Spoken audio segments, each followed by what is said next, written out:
나눌 하나님의 말씀은 욥기 14장 1절에서 22절까지의 말씀입니다. 좀 말씀이 길지만 우리 그 한 절 한 절을 잘 생각을 하면서 우리 같이 한 절씩 교독하도록 하시겠습니다. 욥기 14장 1절로 22절까지의 말씀입니다. 여인에게서 난 사람은 생애가 짧고 걱정이 가득하며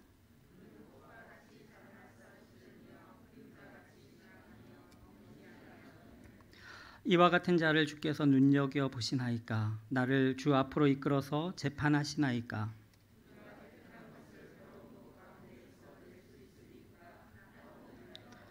그의 날을 정하셨고 그의 달수도 주께 있으므로 그의 규례를 정하여 넘어가지 못하게 하셨사온즉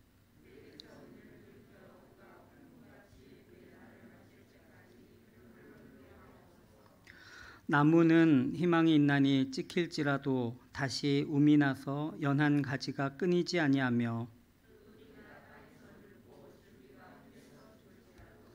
물기운에 움이 돋고 가지가 뻗어서 새로 심은 것 같거니와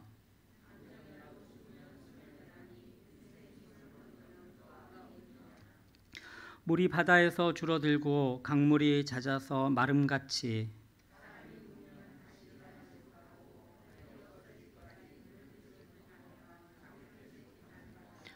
주는 나를 스올에 감추시며 주의 진노를 돌이키실 때까지 나를 숨기시고 나를 위하여 규례를 정하시고 나를 기억하옵소서.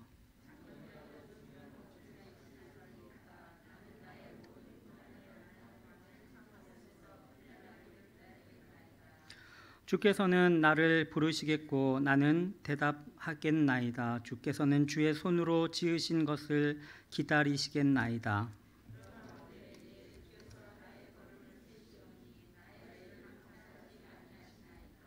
주는 내 허물을 주머니에 봉하시고 내 죄악을 싸매시나이다.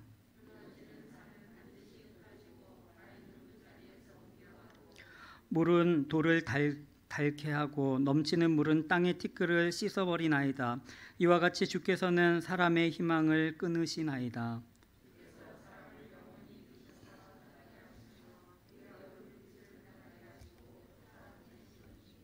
그의 아들들이 존귀하게 되어도 그가 알지 못하며 그들이 비천하게 되어도 그가 알지 못하나이다.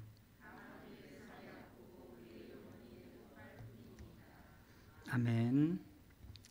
예, 우리 오늘 말씀 우리 함께 읽은 욥기 14장 1절에서 22절까지의 말씀은 상당히 어려운 말씀인 것 같아요. 왜냐하면 제가 고민을 하는데 이 말씀을 어떻게 설교를 해야 될지 아직까지도 잘 모르겠어요. 그래가지고 제가 이 본문을 왜 들고 지금 이 자리에 서 있는지 제 스스로가 조금은 의아하지만 그러나 이 말씀을 우리가 한번 같이 한번 나누어 보도록 하겠습니다. 우리 이 욥기 14장의 이 말씀은 한 단락의 끝이라고 말할 수 있어요.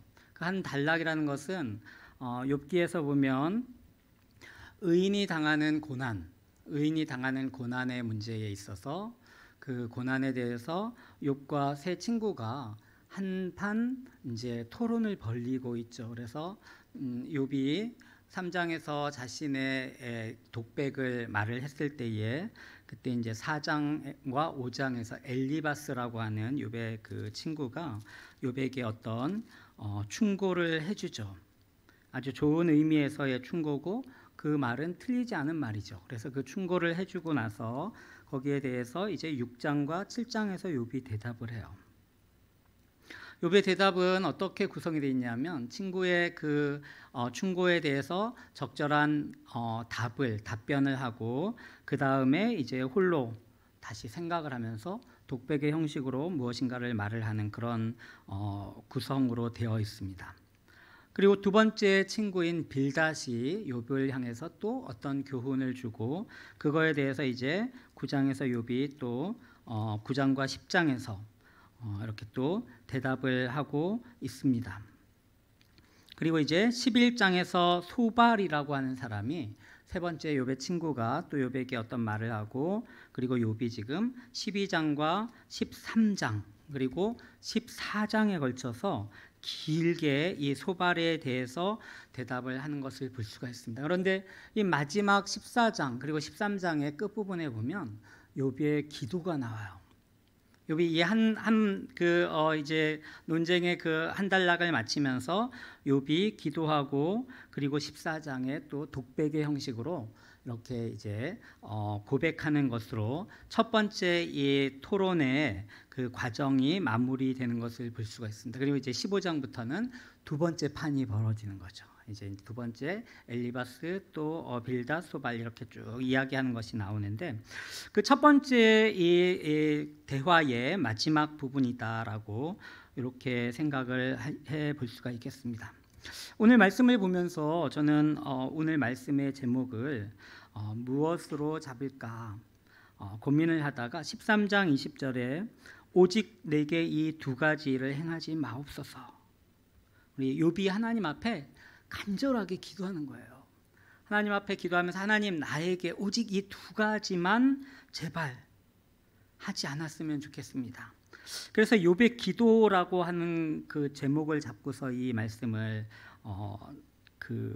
생각을 해볼까 생각을 하다가 제가 사실은 14장 1절로 제목을 바꿨습니다.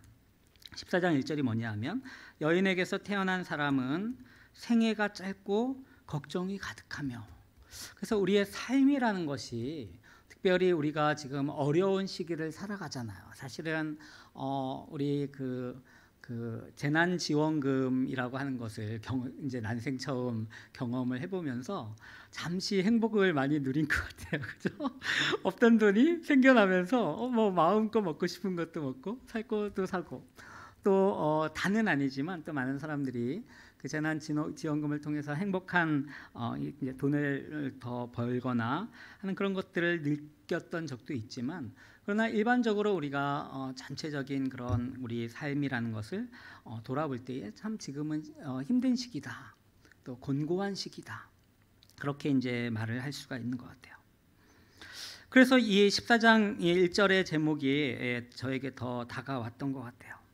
여인에게서 태어난 사람, 우리가 사람을 말을 할 때에 어느 누가 여인에게서 태어나지 않았겠어요.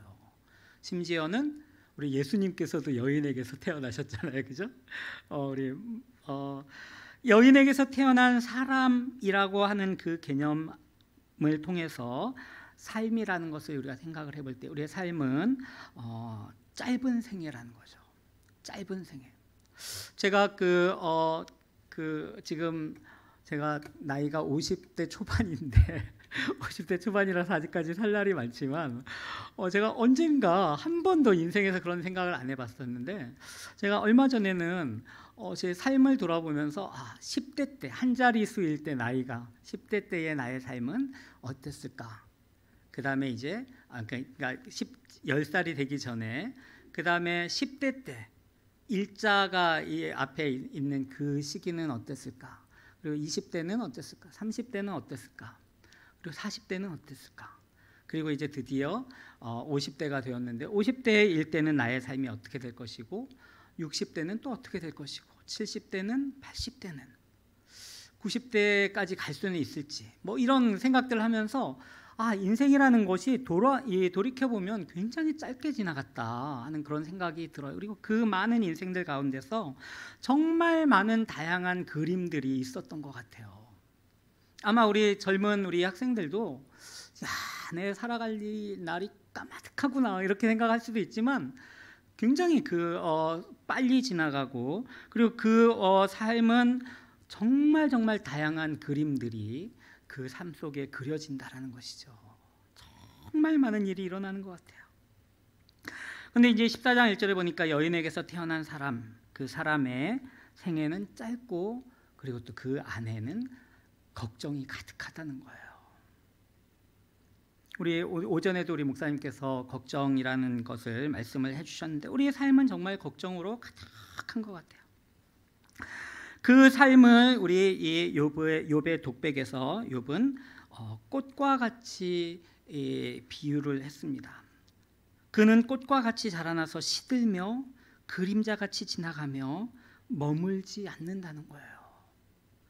우리 꽃이라는 것이 정말 아름답고 보기가 좋고 싱싱해 보이다가도 어느 순간에 그 꽃이 시들어 버리는 것이 바로 인생이 아닌가. 욥이 지금 이렇게 말을 하고 있습니다. 그런데 이와 같은 자를, 그러니까 어떻게 보면 인생이라는 것은 짧고 걱정으로 가득 차 있고 꽃과 같이 이렇게 금방 시드는 그러한 인생인데, 그런데 욥은 그러한 인생을 생각하면서 그 인생을 바라보시는 하나님을 거기에 연결해서 생각을 하는데 3절에 이렇게 말을 하고 있습니다. 이와 같은 자를, 이렇게 하찮은 인생을 주께서 눈여겨보시나이까? 이렇게 질문을 하고 있어요. 이와 같이 하찮은 인생인데 나의 이 삶을, 나의 이 존재를 주께서 하나님께서 눈여겨보십니까? 우리 누군가가 나를 눈여겨보는 사람이 있으신가요? 예전에 우리 과외하는 어떤 그 선생님이 저와 관계된 누구라고 이야기를 하죠. 과외를 하는 선생님이 있었는데 그 선생님이 그런 얘기를 하더라고요.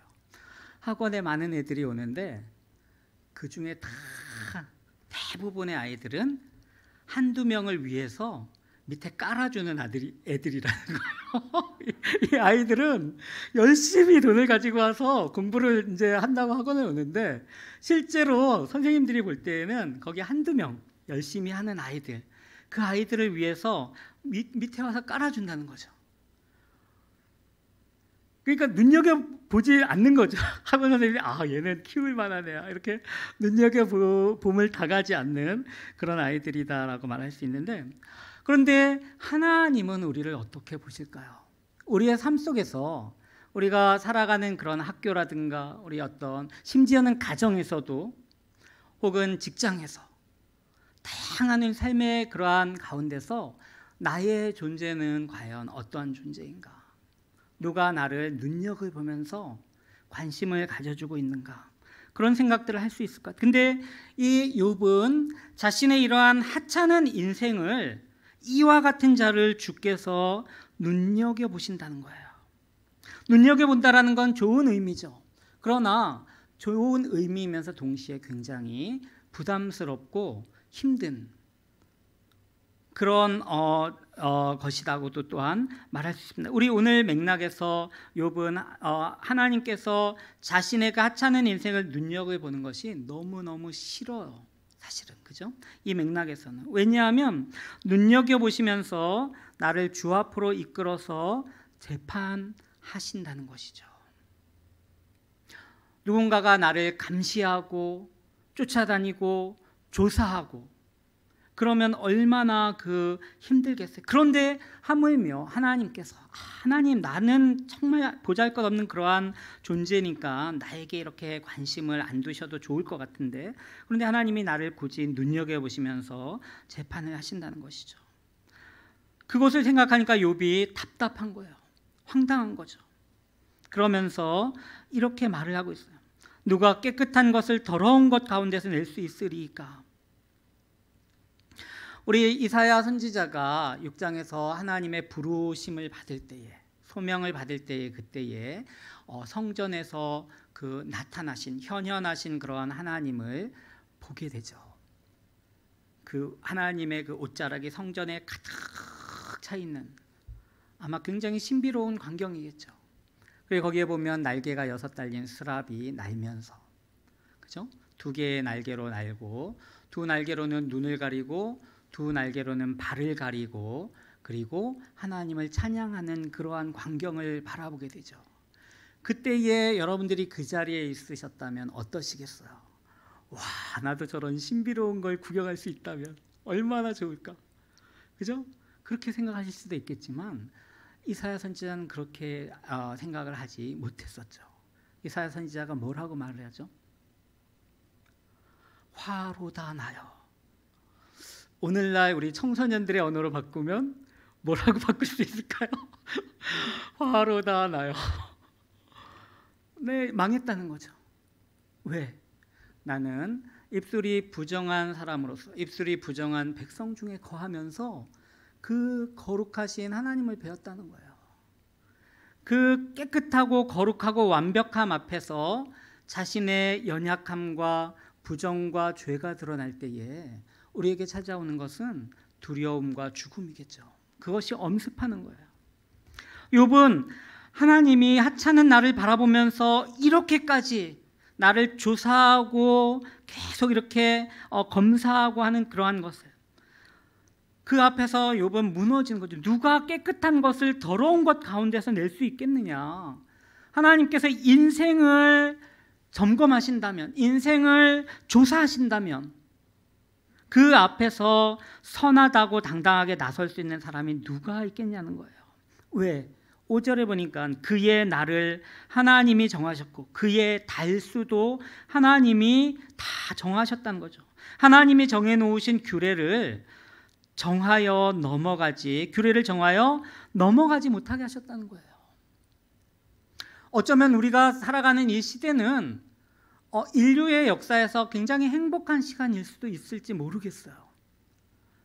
왜냐하면 우리 사실은 19세기, 20세기, 21세기잖아요 지금, 그죠? 이렇게 달려오면서 사실은 인간은 앞에 어떤 자신의 한계를 모르고 달려온 것 같아요. 미친 듯이 달려온 것 같아요. 어떻게 보면 얼마 전에 수박을 먹으면서 그런 생각을 했어요. 예전에 우리 학교 때 배우잖아요. 우리나라 최초의 유전공학자 우 땡땡 박사님, 그죠? 여러분들 다 아시죠? 뭐죠? 대표적인 게 씨 없는 수박.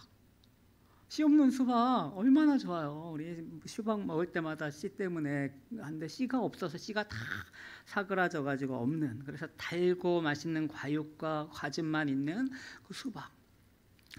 그런데 오늘날 그런 많은 유전공학과 이런 것들을 통해서 우리가 지금 앞으로 어떤 결과를 얻게 될지 사실은 잘 모른다는 거죠. 너무나 많은 그러한 발전 앞에서 어쩌면 지금의 시기는 조금은 멈칫해야 되는 시기가 아닌가. 제가 어렸을 때 생각해 보면 저는 고기를 싫어하기도 했지만 고기를 좋아했으면 큰일 날 뻔했어요. 왜냐하면 고기를 먹을 수 있는 형편이 아니었어요. 그런데 요즘은 끼니마다 고기가 나오면 맨날 고기야. 풀을 좀 주세요. 나물을 참 좋아하는데 그런데 매일매일 고기, 닭고기, 돼지고기, 소고기, 닭고기, 돼지고기, 소고기 너무너무. 그런데 얼마 전에 제가 우리 그 연구소에서 같이 공부하다가 충격적인 사실을 알게 됐어요. 오늘날 뭐 코로나도 바이러스고 그다음에 뭐 어떤 그 조류 독감이 있는 그런 독감도 바이러스고 뭐 어떤 바이러스들이 이전 시기에도 바이러스가 없었던 건 아니지만, 그러나 이제 오늘날 그 바이러스들이 더 많아지고 더 강력해지는 이유가 그 숙주가 많기 때문이라는 거죠. 바이러스는 홀로 살지 못하고 항상 그 숙주에 기생해서 살고 거기서 살아남고 거기서 더 강력해지고 하는데 그 숙주가 너무너무 많아지니까 바이러스가 당연히 많아진다라고 하더라고요. 그 숙주가 바로 우리가 열심히 먹는 고기죠. 특히 닭고기, 돼지고기 뭐 이런 것들, 그런 것들이 바로, 그래서 그런 어쩌면 이 시기에는 우리가 조금 더 우리 자신을 돌아보고 우리의 한계를 하나님 앞에서 우리에게, 하나님께서 우리 인간에게 두신 그런 한계를 좀 더 생각할 시기가 아닌가, 그런 생각을 해볼 수 있을 것 같습니다. 6절에 보니까 그에게서 눈을 돌이켜 그가 품꾼같이 그의 날을 마칠 때까지 그를 홀로 있게 하옵소서. 이게 솔직한 욥의 고백이었던 것 같아요. 하나님, 나는 정말 하찮은 사람인데 하나님, 내가 뭐 그렇게 심각하지는 않지만 내가 조금 죄를 짓는다고 해서 그렇게 나에게 이렇게 매달려서 나를 괴롭히십니까? 이런 심정으로 사실은. 그래서 6절에 보면 그에게서 눈을 돌이켜 그가 품꾼같이 그의 날을 마칠 때까지 제발 홀로 있게 해주셨으면 좋겠습니다. 그렇게 하시면 안 될까요, 하나님? 이러한 어떤 간절한 고백이 있는 것 같아요. 우리 7절에서 17절까지 우리 크게 이렇게 뛰어넘어서 한번 본다면 7절에서 17절까지는 나무와 장정과 장정이 나와요. 나무, 이 갑자기 욥이 나무를 생각을 해. 나무는 희망이 있나니 찍힐지라도 다시 움이 나서 연한 가지가 끊이지 않는다는 거예요. 여러분들 나무를 잘라보신 경험이 있으신지 모르겠는데 제가 큰 나무를 전기톱으로 푹 하면서 잘라본 적이 있는데요. 전기톱도 무섭지만 나무를 자르는 것도 굉장히 무서워요. 근데 나무를 자르면서 그냥 그 큰 나무를 그냥 잘라버리는데, 그런데 놀라운 사실은 나무가 잘려나가면 그 다음 해에 그 나무에서 공격적으로 이 가지가 돋아나와요. 무서울 정도예요. 그래서 순식간에 다시 그 생명력을 회복하는 그런 것들을 경험을 할 수가 있거든요. 봄이 되면 짝대기를 꼽아도 거기서 싹이 난다 그러잖아요. 조금 과장해서 짝대기만 갖다 꼽아도 거기서 싹이 난다라고 하는, 그래서 아론의 지팡이에서 싹이 났는지 모르겠어요. 이러한 생명력, 그죠? 그 뿌리가 땅에서 늙고 줄기가 흙에서 죽을지라도 물기운에 움이 돋는다는 거예요. 물만 스치면 거기에서 움이 돋고 가지가 뻗어서 새로 심은 것 같다라는. 그러나 장정은, 거기에 대비되는 장정이라도 죽으면 소멸되나니 인생이 숨을 거두면 그가 도대체 어디 있느냐. 물이 바다에서 줄어들고 강물이 잦아서 마름같이. 우리는 강물이 마른다는 것을 우리는 잘 느끼지 못해요. 강물이 어떻게 마르겠어요, 그죠? 그런데 욥기에는 이런 강물의 이야기들, 정말 순식간에 말라버리고 또 미친 듯이 갑자기 흐르다가 또 다시 말라버리는 이러한 이미지들이 굉장히 많이 사용되는데, 그 이유가 이 욥기의 배경이 사막과 같은 어떤 그 사막에 이렇게 그 대상들이 이렇게 막 그 많이 왔다 갔다 하는 그런 곳이다라고 생각을 하면 이건 충분히 이해가 된다는 것이죠. 우리 그 와디라고 하는 골짜기가 있잖아요. 사막에 가면, 그죠? 그것이 어느 곳이냐면 비가 오면은 물이 갑자기 불어나서, 마른 땅인데 갑자기 물이 불어나서 홍수가 밀려갔다가 언제 그랬냐는 듯이 다시 마른 땅이 되어버리는 그러한 곳이거든요. 장정의 모습을 여기서 그렇게 비유를 하고 있습니다. 12절에 보면 사람이 누우면 다시 일어나지 못하고 하늘이 없어지기까지 눈을 뜨지 못하고 잠을 깨지 못한다. 그리고 13절에 보면 스올의 개념이 나와요. 주는 나를 스올에 감추시며 주의 진노를 돌이키실 때까지 나를 숨기시고 나를 위하여 규례를 정하시고 나를 기억하옵소서. 사실은 13절은 이해하기가 참 어렵긴 한데, 그런데 이 사람의 나무의 그 생명력의 대조가 되는 장정, 누운 사람, 어떤 스올에 감추어진 그러한 사람의 이미지를 만들어낸다고 생각이 됩니다. 14절에 또 장정이 또 나와요. 10절에 장정이라도 죽으면, 14절에도 장정이라도 죽으면 어찌 다시 살리이까. 나는 나의 모든 고난의 날 동안을 참으면서 풀려나기를 기다리겠나이다. 주께서는 나를 부르시겠고 나는 대답하시겠나이다. 주께서는 주의 손으로 지으신 것을 기다리시겠나이다. 그러하온데 이제 주께서 나의 걸음을 세시오니 나의 죄를 감찰하지 아니하시나이까. 그리고 17절에 보면 주는 내 허물을 주머니에 봉하시고 내 죄악을 싸매시나이다. 이렇게 말을 하고 있습니다. 욥의 이 말 가운데서는 나의 이 연약하고 나의 아무것도 아닌 이 정말 나무보다도 못한 금방 시드는 풀과 같은 이러한 인생인데, 내가 이제 죽게 되면 하나님께서 언젠가 다시 나에게 오셔서 나에게 대답하시고 내가 궁금했던 것을 그때에는 하나님께서 풀어주시고 하는 그때를 기다리면서, 그러나 지금은 매우 힘들고 어려워서 그 하나님으로부터 노연하기를 이렇게 간절히 기다리는 그러한 모습으로 생각해 볼 수 있을 것 같습니다. 우리 18절에서 이제 22절까지의 말씀을 보면 사람의 희망을 끊으시는 하나님의 모습이 나와요. 무너지는 산은 반드시 흩어지고 바위는 그 자리에서 옮겨가고 물은 돌을 닳게 하고 넘치는 물은 땅의 티끌을 씻어버리나이다. 이와 같이 주께서는 사람의 희망을 끊으시나이다. 이 18절과 19절, 무너지는 산, 흩어지는 바위, 이 세상의 요동을 치는 우리가 잘 경험해 보기가 쉽지는 않지만 우리 영화 같은 데 보면 막 그 어떤 동굴에 뭐 신비한 것을 찾으러 들어가는 사람들이 뭐 하나 잘못 건드리면 동굴이 무너지잖아요. 그죠? 그런데 주인공은 거기서도 살아나와요. 어떻게든지. 그런데 무너지는 산, 흩어지는 바위, 여기에서 우리 인생이 어떻게 거기서 헤어나올 수 있을까요?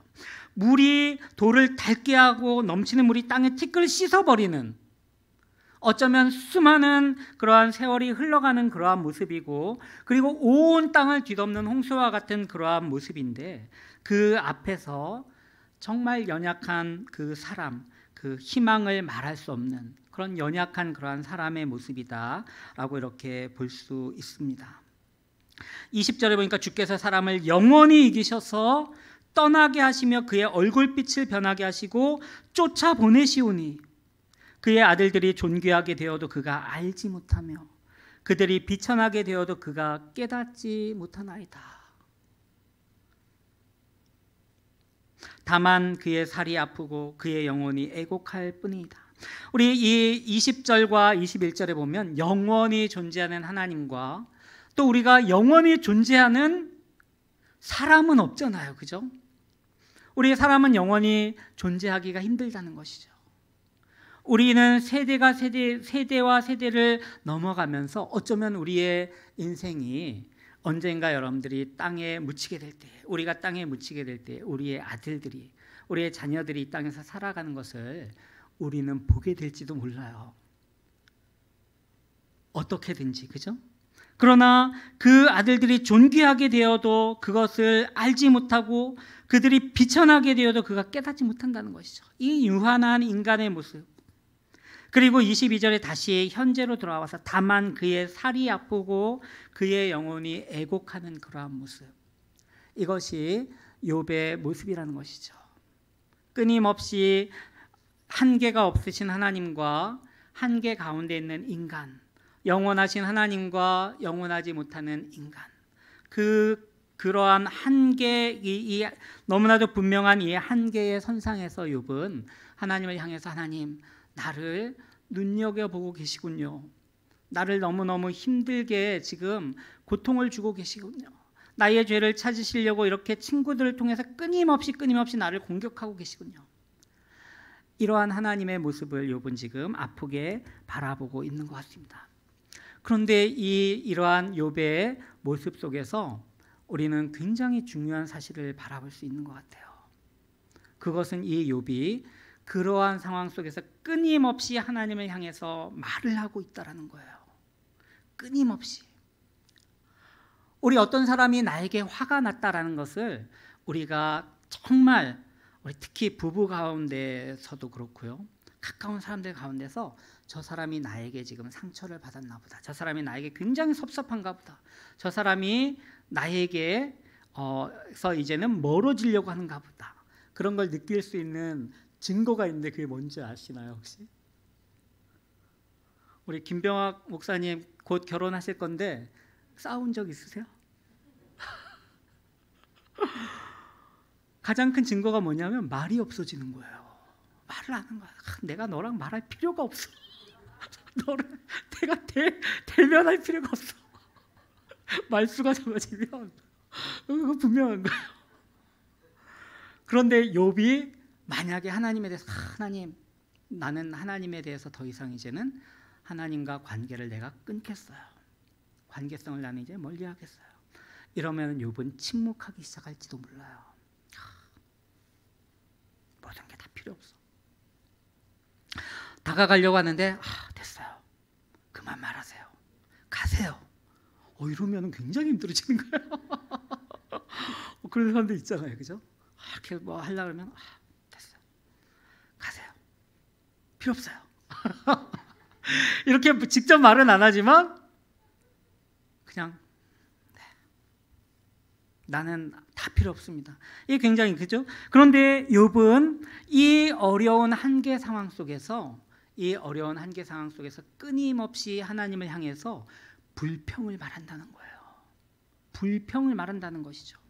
욥의 기도가 두 가지가 무엇인지 한번 여러분, 하나님이 내가 너의 기도 두 가지를 딱 들어주겠어. 딱 두 가지인데 두 가지를 이야기해봐라. 이렇게 얘기할 때 여러분들 뭐 원하시겠어요? 하나님, 내게 건강을 주세요. 이 코로나에 나는 걸리지 않게 해주세요. 뭐 이런 걸 기도하시겠어요? 욥이 딱 오직 내게 이 두 가지를 행하지 마시기를 원한다라고 말하는데 뭐냐면, 그렇게 하면 내가 주의 얼굴을 피하여 숨지 않겠습니다라고 말하는데 21절에 보니까 곧 주의 손을 내게 대지 말라는 거예요. 하나님이 나의 가슴을, 나의 마음을 어루만져 주시고 나를 치유해 주시길 원하시잖아요. 그죠? 내 상처를. 그러나 욥은 하나님, 주의 손을 내게 대지 마십시오. 왜냐하면 욥은 하나님이 나에게 지금 그 손을 대고 있다고 생각을 하는 거예요. 그 손을 대고 있는데 그 손이 너무너무 아픈 거예요. 무거운 손이죠. 주의 위엄으로 나를 두렵게 하지 말았으면 좋겠습니다. 하나님, 내가 그 하나님의 위엄에 억눌려서 지금 죽을 것 같은데, 곧 죽을 것 같은데 내가 너무너무 힘들어요. 그리고 22절, 그리하시고는 주는 나를 부르소서 내가 대답하겠나이다. 혹 내가 말씀하게 하옵시고 주는 내게 대답하옵소서. 이 기도에 보면은 하나님의 존재가 내게 너무나 힘들지만, 그러나 하나님, 나와 다시 관계성을 회복하시고, 왜냐하면 욥은 이 힘든 상황에서 하나님을 간절하게 찾아요. 불평을 말하면서, 어쩌면 하나님 향해서 막 심한 말을 하는지도 모르겠어요. 그러면서 하나님께서, 하나님 제발 내가 질문하는 것에 대답해 주시고 하나님 나에게 말씀해 주십시오. 그것, 즉 다시 말하면 하나님과의 관계성의 회복을 간절히 찾는다는 거예요. 우리 인간은, 저를 포함한 우리 인간들은 우리가 그 한계 상황에 있을 때가 참 행복한 것을 알아야 될 것 같아요. 한계 상황에 있을 때. 왜냐하면 우리가 한계 상황에 있지 않을 때는 절대로 하나님을 찾지 않아요. 우리가 잘 나갈 때, 소위 말해서 잘 나갈 때에는 하나님을 잘 찾지 않게 되는 것 같아요. 그러나 우리가 한계 상황에 도달해서 그 한계 상황에 있는 그 자리에서는 우리는 하나님을 찾게 된다는 것이죠. 하나님을 생각하게 되고 하나님께 질문하게 되는 거죠. 하나님이 언젠가 나를 회복하실 거야, 이러한 생각을 하다가도 그 회복이 한 번, 두 번, 세 번, 네 번 계속해서 미루어질 때에는 하나님, 도대체 어느 때까지 내가 이렇게 기다려야 되죠? 끊임없이 그러다가 이제 침묵하기 시작하면, 그러면 이제 관계가 끊어지겠죠. 그러나 그 침묵이 아니라 욥기에서 우리가 교훈을 얻을 수 있는 것은, 어려운 상황이지만 그러나 거기에서 하나님과의 관계성을 끊지 않고 끊임없이 하나님과의 관계성을 유지하면서 하나님을 잡으려고 한다는 것이죠. 우리 지금 1라운드가 끝났는데 여기에서는 답은 주어지지 않아요. 그러나 욥기의 뒷부분에 가면 결국 이러한 자세, 한계 상황에서 끊임없이 하나님 향해서 불평을 토로하면서, 물론 불평을 토로하는 그러한 모습이지만, 그러나 결국 발견하게 되는 것이 무엇이냐 하면, 욥은 그 한계, 자신의 한계를 뛰어넘어서 존재하시는 하나님을 만나게 되죠. 그러면서 그 욥의 모든 문제를 해결함을 받게 돼요. 그게 욥기의 교훈이다라고 말할 수 있습니다. 우리가 이제 결론을 지으면, 우리가 이 어려운 때를 살아가면서 사실은 모든 것이 다 힘이에요. 저희 학교는 이제 어저께 그 종강이라는 걸 했는데 이제 학기가 끝나버렸어요. 그런데 이 학기 동안 올해 입학한 신입생 얼굴을 한 번도 못 봤어요. 그런데 다음 학기도 못 볼 것 같아요. 아마도. 물론 우리 화면으로 보죠. 화면으로 대화도 하고 한 학기 동안 즐겁게 공부를 했어요. 그러나 실제로는 만나보지 못했다는 거죠. 그러한 시대를 우리가 살아가고 있는 것이죠. 그래서 우리의 시대는 사실 굉장히 힘들고 어렵고 불확실한 그런 가운데 있지만, 이러한 때에 우리는 어쩌면은 더욱더 하나님과의 관계성을 잘 유지를 해야 된다는 것이죠. 내가 만약에 달나라에 가서 살게 된다면, 그것도 혼자서 나는 어떡할 것인가? 거기에 대한 대책을 우리는 세워야 돼요. 다시 말하면 우리 한 사람 한 사람이 하나님과의 관계성을 더 확실하게 세울 수 있어야 돼요. 예전에는 내가 집에서는 교회에 있는 것과 전혀 다른 사람이었다면, 그런 사람들 많잖아요, 그죠? 맞나요? 이전에는 내가 예배하던 그 모습과 내 어떤 삶 속에서의 모습이 완전히 달랐다면, 이제 앞으로는 어떻게 돼야 되냐면 예배할 때 그 모습 그대로 내 삶 속에서, 우리 교회 안에서의 모습 그대로 내 삶 속에서, 내 가정에서, 내 직장에서 더욱더 그러한 것들이 더 심각하게 요구되고 있다는 것이죠. 나는 뭐 아직 어리니까 나는 성경 좀 크면은 읽어야지. 아니에요. 이제부터는 읽으셔야 돼요. 나는 아무리 읽어도 성경 무슨 말인지 잘 모르겠어요. 그러면 그때부터 공부하셔야 돼요. 열심히 공부하시고, 진짜로 내가 이제 무슨 공부야 이렇게 생각하지 마시고, 왜냐하면 우리 각자가 하나님의 말씀, 그 다음에 우리 각자가 열심히 기도하면서 우리의 신앙을 회복할 때가 됐다라는 것이죠. 그렇다고 해서 교회에 나오지 말라는 얘기는 아니에요. 우리가 어쩌면 지금까지 너무나 편하게 신앙생활을 한 것 같아요. 나는 아무 생각 없이 살아도 우리 목사님께서 열심히 준비하셔가지고 그냥 침 튀겨가면서 그냥 목소리 높여가면서 가르쳐주고 설교하고 지시하고 이렇게 교훈을 주셨던 그러한 편안함에서, 이제는 그것뿐만이 아니라 내 스스로가 열심히 하나님과의 관계성을 회복하기 위해서 기도하고 말씀을 묵상하고 하는 일들이 더 있어져야 되지 않을까, 그런 생각을 하게 됩니다. 우리 인생에서 제가 이렇게 네 가지 질문을 그 설교의 결론으로 제가 한번 던져 보았습니다. 우리의 인생에서 하나님은 무엇인가? 이상한 질문이죠. 우리의 인생의 고통에서 하나님은 무엇인가? 우리의 인생의 기쁨에서 하나님은 무엇인가? 그리고 다시, 우리의 인생에서 하나님은 무엇인가?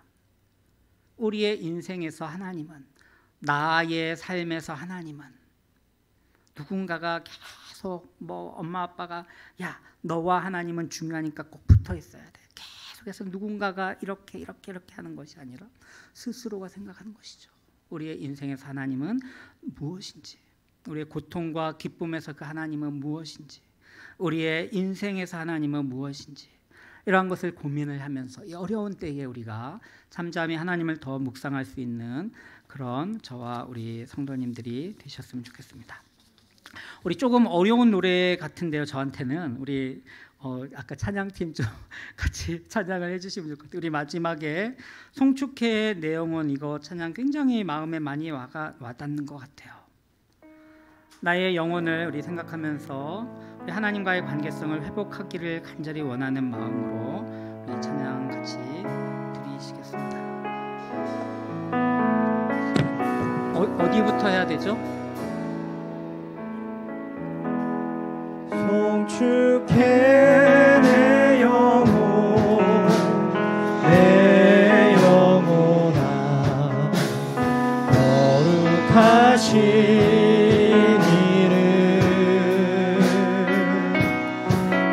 이전에 없었던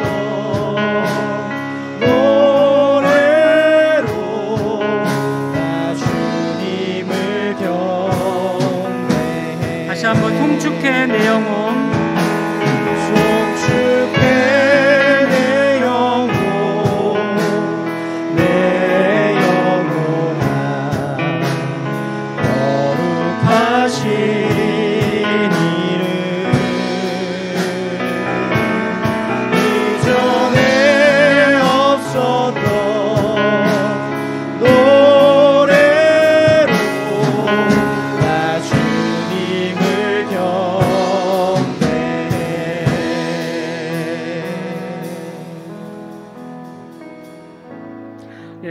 그 다음은 어려우니까 여기까지만 하고요.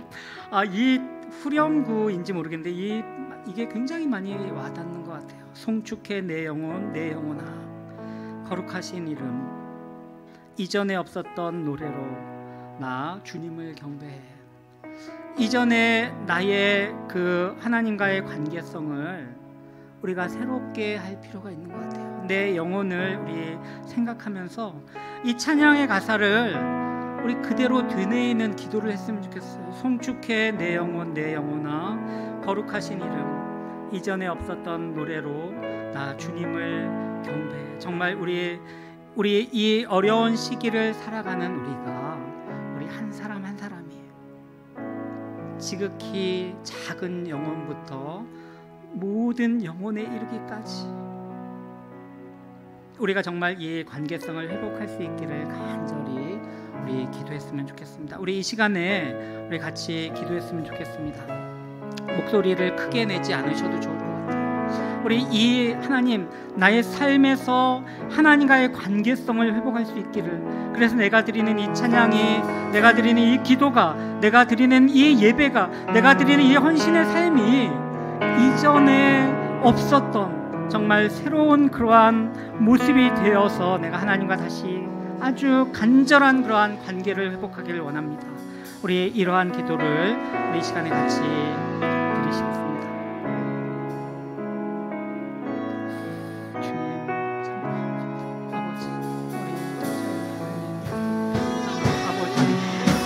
아버지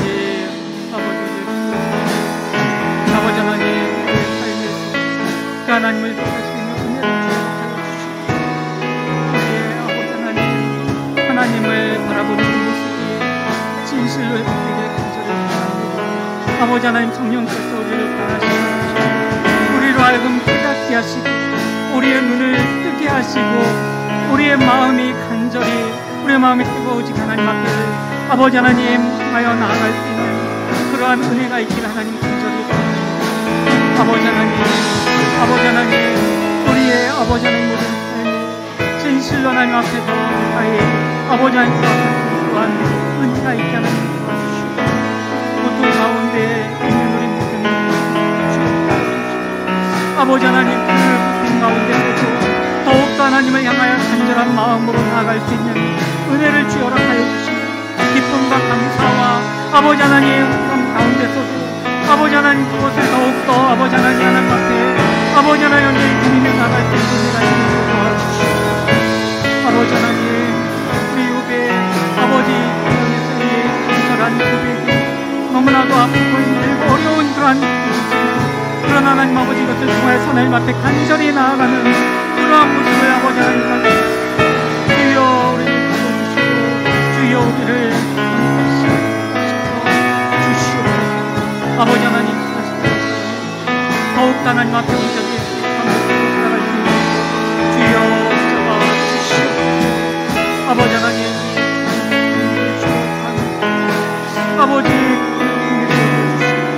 아버지 하나님 삶에도 하나님 아버지 이러한 간절함과 이러한 회복이 있을 수 있도록 주여 도와주시옵소서.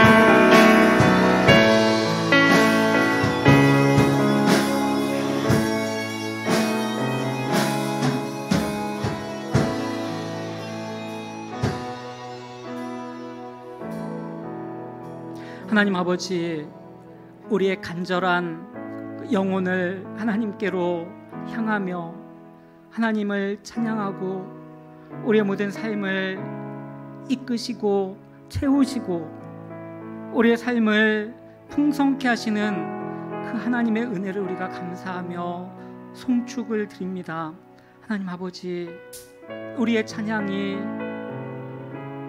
또한 우리의 어려움 가운데서 우리가 간절히 하나님을 찾으며 드리는 그 기도가, 또 우리가 고통과 힘든 그러한 삶의 그 순간들 가운데서 우리 하나님을 향해서 드리는 우리의 간절한 그 호소가 하나님 더욱더 새롭게 하나님 앞에 드려지기를 간절히 소원합니다. 하나님, 우리의 삶이 이 어려운 시기를 살아갈 때에 더욱더 하나님을 찾을 수 있게 하시고 하나님과의 그 관계성을 회복할 수 있는 은혜를 허락해 주시길 간절히 소원합니다.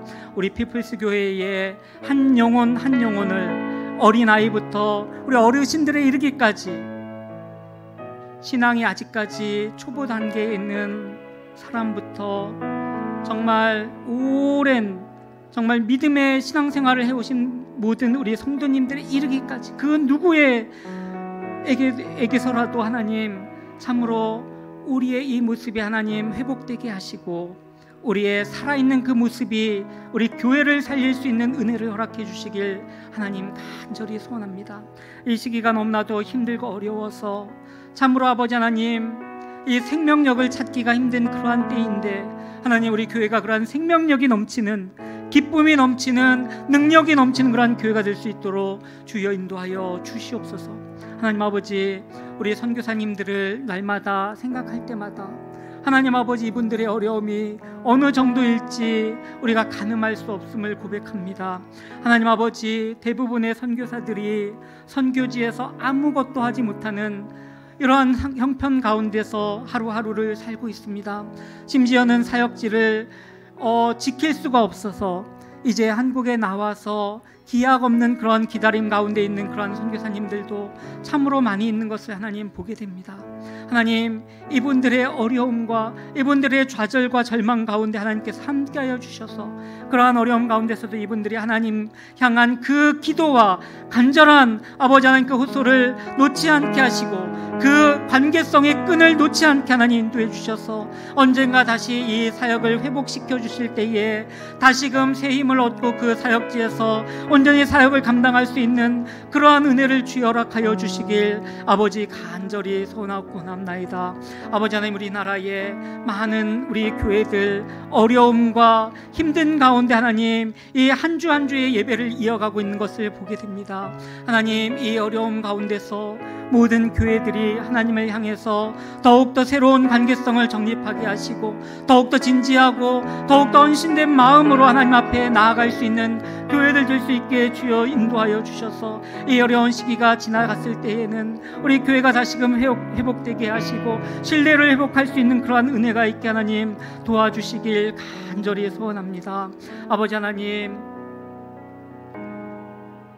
우리의 연약함이 우리에게 큰 복인 줄을 믿습니다.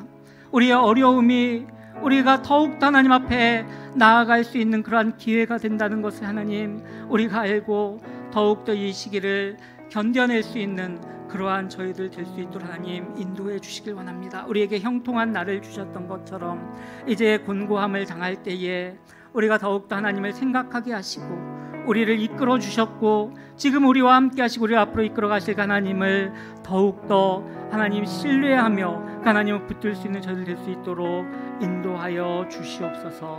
예수님의 이름으로 기도합니다. 아멘. 이제는 우리